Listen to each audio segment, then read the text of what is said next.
পাস্টার শ্রেয়া একটা দারুণ স্টোরি বলেছিল আমাকে, আমি অনলাইনে কালকে সার্চ করলাম, যে দেখলাম যে একটা পাস্টারকে যিশু এসে বলেছে যে ওই হসপিটালে যা আর সবাইকে প্রভুর বিষয়ে বল, প্রভুর বিষয়ে প্রচার কর, প্রভুর ভালোবাসা প্রচার কর। গিয়ে বলল, ও বললো না প্রভু আজকে না কালকে যাব। আবার বলল প্রভু যা, ওদেরকে প্রার্থনা কর, সুস্থ কর আর প্রভুর বিষয়ে বল। আবার ও বললো না প্রভু কালকে যাব। তারপরে সকাল সকাল উঠে গেল, হসপিটালে গেল, উঠে পাঁচটাটা, যে প্রভু কালকেও বলেছিল, দুবার বলেছিল, আর যাই আমি। সকালে যখন গিয়ে দেখে নার্স বললো আচ্ছা আমি এখানে প্রার্থনা করতে আসছি। কি বলেন, সবাই চলে গেছে তো? হ্যাঁ চলে গেছে। হ্যাঁ হঠাৎ কেন কি হলো যে একটা করে একটা আসছে লোক, যে আচ্ছা দাদা আমার আস্তমা ঠিক হয়ে যাবে, টাটা, বিল করে দিন। দাদা আমার ক্যান্সার একটু ভালো লাগছে না, যাই আমি, টাটা। একটা করে যাচ্ছে যাচ্ছে, হসপিটালটা খালি হয়ে গেছে। এবার কার জন্য প্রার্থনা করবে আর কাকে প্রভুর বিষয়ে বলবে?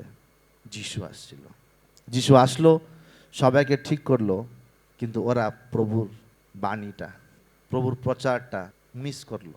চঙ্গাই পেল, হিলিং পেল, ফর গড, ঈশ্বরের জন্য অসম্ভব ছিল না লোকদেরকে ঠিক করতে।